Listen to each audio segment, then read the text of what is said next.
Hey everyone, and welcome to The Explainer. So, if you're the kind of person who loves digging into the deep, underlying currents that actually shape our modern headlines, well, you are definitely in the right place.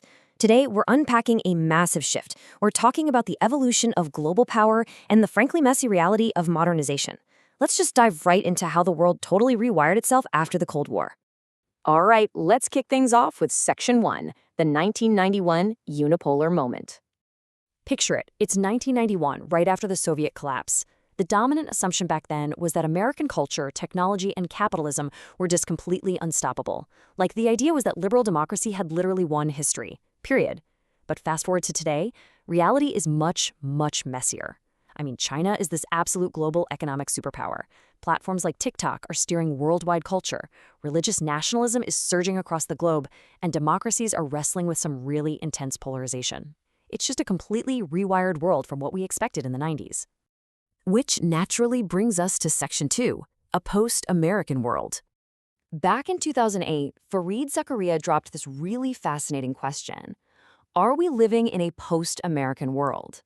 Now, let's be clear here. He wasn't asking if the US is just packing up and collapsing. It's a lot more nuanced than that. He's asking how power actually works in this hyper-globalized era, and whether the globe still revolves entirely around the West. So, to understand that, let's move to Section 3, the globalization double edge. We throw the word globalization around constantly, right? But take a second to think about the sheer velocity of it today. It's this rapid, 24/7 connection of societies. We aren't just shipping cargo containers anymore. We are instantly transmitting ideas, complex supply chains, diseases, and massive political movements across borders. And while it has dramatically lifted global living standards, which is amazing, the speed of this connection definitely comes with consequences. Because progress often acts as a double-edged sword. The exact same globalization that boosts living standards and creates new opportunities, it also intensifies inequality and cultural anxiety. Take the Green Revolution, for instance.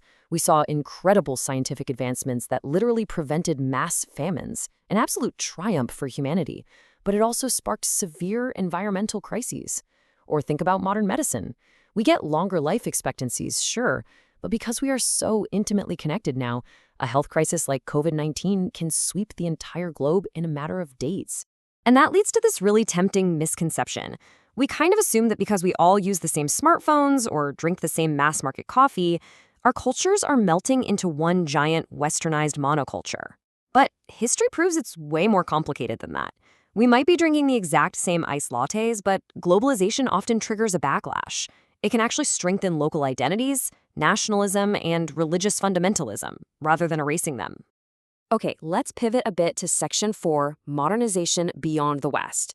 Throughout the 1990s, there was this massive underlying assumption driving policy. Economic development naturally creates liberal democracies. Everyone basically thought that once a country industrialized and got richer, democracy was just inevitable. It was going to happen. But historians today, they're far more cautious.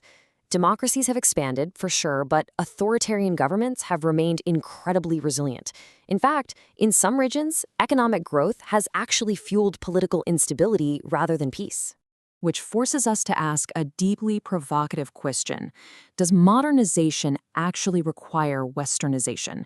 Like, do you have to govern like a Western nation just to be a modern, successful one? To really get at that, look at a trajectory that completely shatters those older assumptions.